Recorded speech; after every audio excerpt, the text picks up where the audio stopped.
What's up, guys? Welcome to Daily Dose of Reddit. This is your host, Zach, and today's subreddit is r/MaliciousCompliance.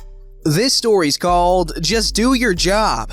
I worked security for years and was good at my job and took it seriously. While working at the mall, we had a dispatcher and a guard. The dispatcher would literally document everything. You checked an area and radioed it? Documented. They would also make all the required calls. Maintenance needed notified? Done. After 1 year of patrol, I got moved to dispatch and loved it. It also came with a pay raise. I did that for another year and a half. I had a great coworker and we got everything taken care of in a timely manner. Well, one day he fell asleep and was fired instantly. That's where things went downhill. Fast. A new person then gets hired. She's a friend of the director. A special friend if you catch my drift. She comes on and starts patrol. After day one, she says she can't walk that much and I need to do her job.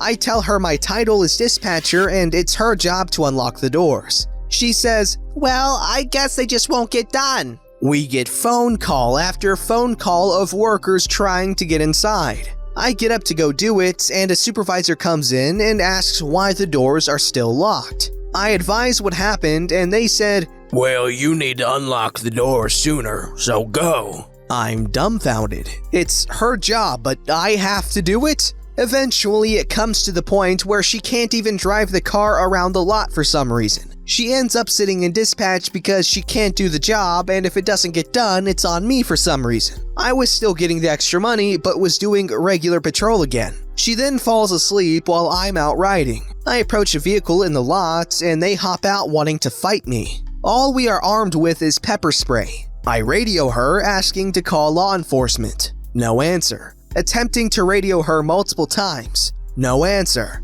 This guy was 3 feet from me and was angry. I hop in the car and call the police and he tears off. When I make it back to the dispatch room, she's there, sleeping mouth wide open, passed out. I record a video of it. I attempt to wake her again. On video, no answer. I had to bang on the desk to wake her up. I'm done doing 2 jobs. At that point, I was still entering all the data for dispatching and patrolling. I take the evidence to the director and say we need to do something about this and explain what happened. He said, "Stop pestering her and do your job." I said, "Fine. What job do you want me to do? Dispatch or patrol?" He said patrol because she can't. Okay. Cue malicious compliance. I start doing my job of patrol at 100%. She was sleeping at the desk and I had the police on speed dial, no longer relying on her. I take care of the whole mall to a point everyone's happy again. Everyone except our company, who's asking, "Why are you not doing your rounds? They are not recorded in our data." Or, "Why are these alarms not being entered or this incident?" I tell them to check our fobs as we have scanner tags to prove my job is being done perfectly. I advise them that data entry is dispatch's job, but the director doesn't mind her sleeping on duty. They were shocked. I continue my job using the radio occasionally, to which she never answers. Finally, mall management starts to get upset because she's calling for stupid reasons and not calling for good reasons. I was no longer telling her when to call, so she was doing it all wrong. They put her on patrol for a day and she wrecks the car. Instead of firing her, they put her back in dispatch where she continues to do a horrible job and is still not entering the data like she's supposed to. I start looking for a new job and get a better paying one doing ambulance dispatch. I approach the director one final time and lay it on the line. I like working here, I love dispatch, I want a reason to stay, but if you don't fire her for sleeping like you did my original coworker, then this is my 2 weeks notice. He takes my paper and says to turn in my uniform at the end of the 2 weeks. The ambulance job ended up being even better, so I'm glad he did. I still had friends at the mall and checked in from time to time. When I left, the doors were not getting unlocked, patrol not being done, and phones not being answered. The director was fired not too long after, and the new director found a new job before he was going to let her go. She still works there, possibly doing dispatch and sleeping like always. Someone was shot at the location a few months back too, on her watch. Okay guys, right now, someone tell me in the comments below how many potential lawsuits that is, cause holy crap.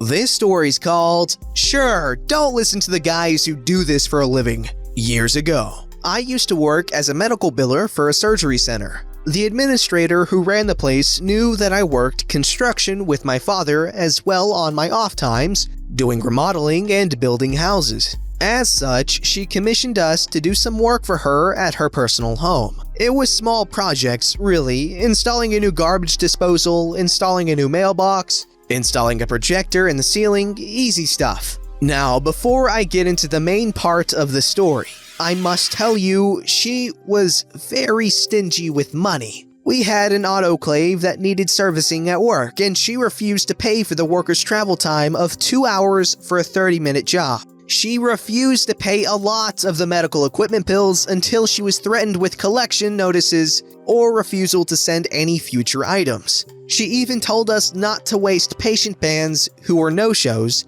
and instead place another patient sticker over the old ones, which could be a HIPAA violation, but she didn't care. This is important to know. One day, she came to me and asked if we could take a look at her flooring in her exercise room. She had said the water heater had busted, and as a result, from sitting too long, her flooring was swollen from being waterlogged. So my dad and I went over there to assess the situation and determined that we could do the job for a total of $400 plus material. We weren't out to strike it rich, but really to help the community by providing quality service at a low rate. She was happy with the price and told us she would pick out the new wood she wanted to lay down.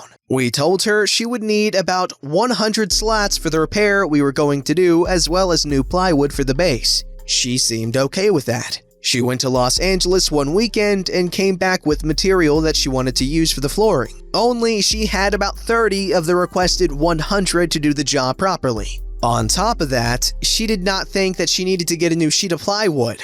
We informed her that the old plywood was moldy, swollen, and would only cause problems down the road.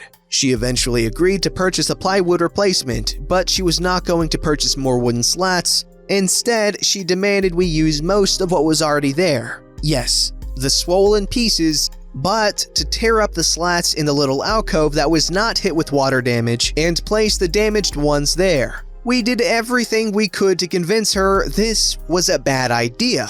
We told her that wood doesn't magically shrink when it dries out. We told her that joining the swollen pieces with non-swollen pieces would be near impossible. We told her that the moisture would invite more trouble down the road and provide for an uneven floor setting. She was having none of it. She knew better and did not want to spend more than she already had. So we went to work. We tore up the old pieces, saved the best ones, and started laying down the new pieces first. Then we tore up the pieces in the alcove and matched them with the new pieces too. Per her instructions, we placed the least damaged slats in the alcove, doing everything we could to make it look presentable. Lo and behold though, it was uneven.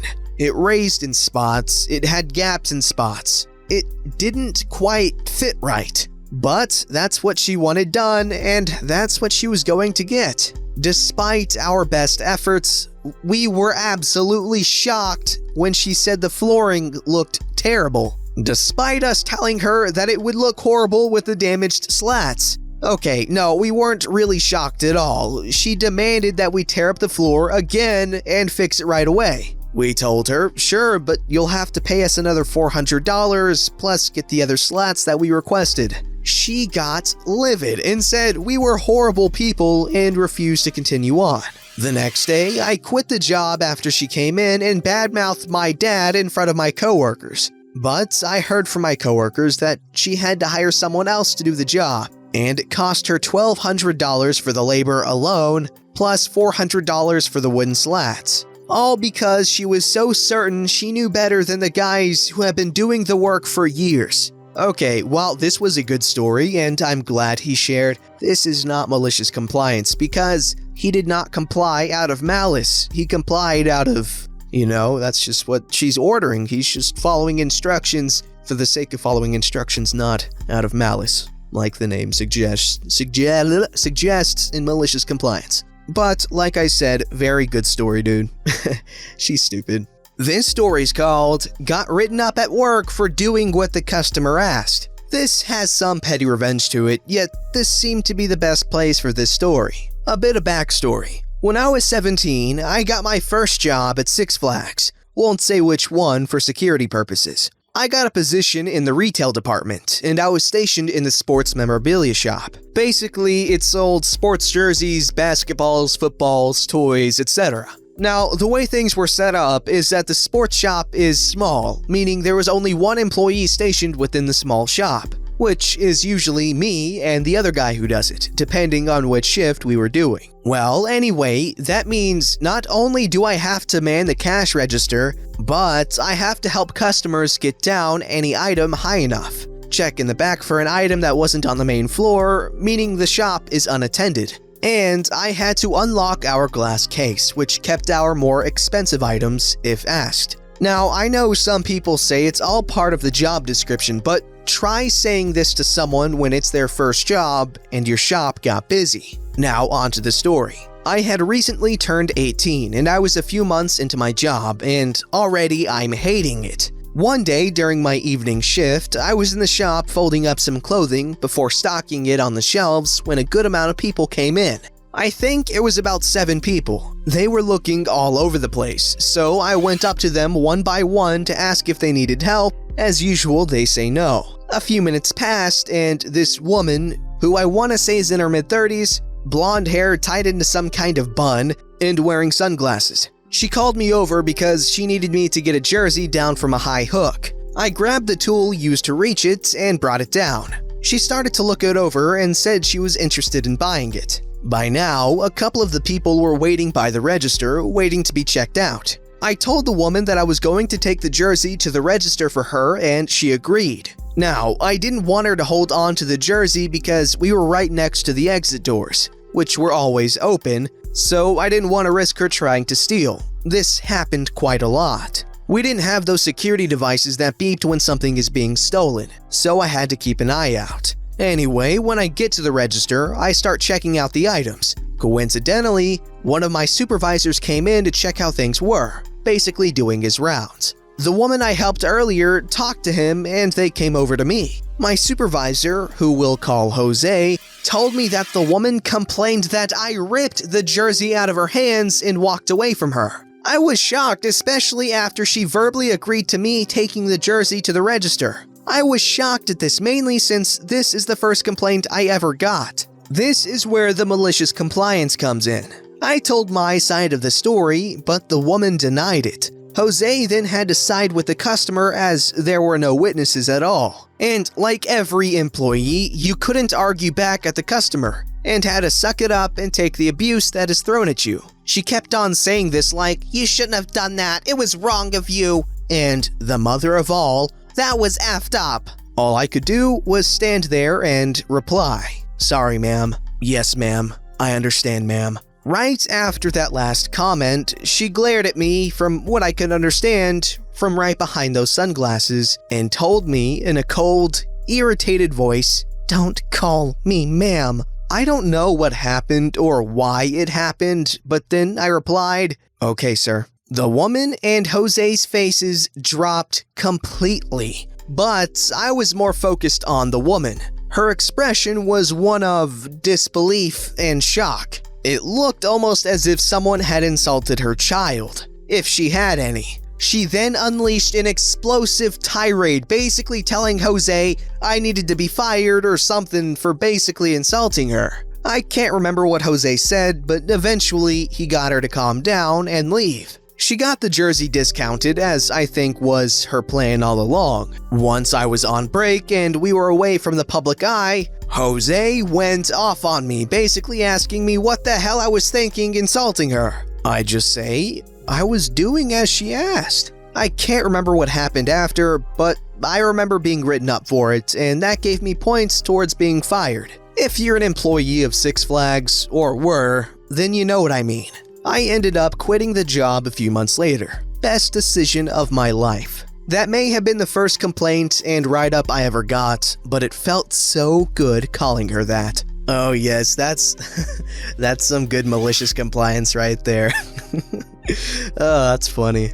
This story's called You Can Cancel at No Cost. Last year, my wife and I got married. My parents and sister live halfway across the world, but that didn't stop them from coming over to celebrate. Since neither my wife and I get to spend much time with them, we decided to rent a house for a couple of days in a nearby wine region.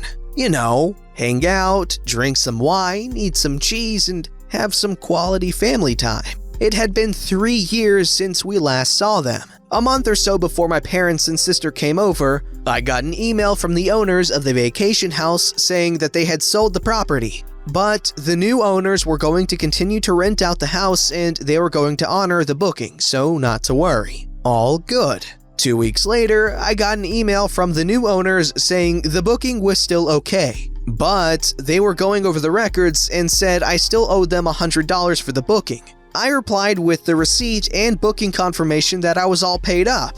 Turns out, the new owners were unilaterally deciding to increase the price of the accommodation, and I had to pay up. But they were gracious enough to say I could cancel at no cost, but they'd rather we'd keep the booking and pay that little extra. No cost for canceling the booking, you say? Within 5 minutes, I had found another vacation house in the same region. There's literally dozens of them. I sent a quick email back to please cancel my booking and process the refund. We'd like you to keep the booking. Can we split the difference? No thanks. Please cancel the booking. If you keep the booking, we'll throw in a bottle of wine. No thanks. Please cancel the booking. Good thing the refund came back within days. Their reviews have been less than stellar on TripAdvisor. I wonder why. Oh yeah, that's horrible business practice. You want your first impressions with your customers to be like, super good. Those guys were guaranteed business, alright? What I would have recommended was to, be like, hey, thank you for your business. We appreciate it. We're just starting off. Here, we'll throw in a free bottle of wine, for staying with us. It's that easy. Plus, you'd guarantee a repeat customer. I guarantee it. Don't forget to like, subscribe, and hit that bell to never miss an episode.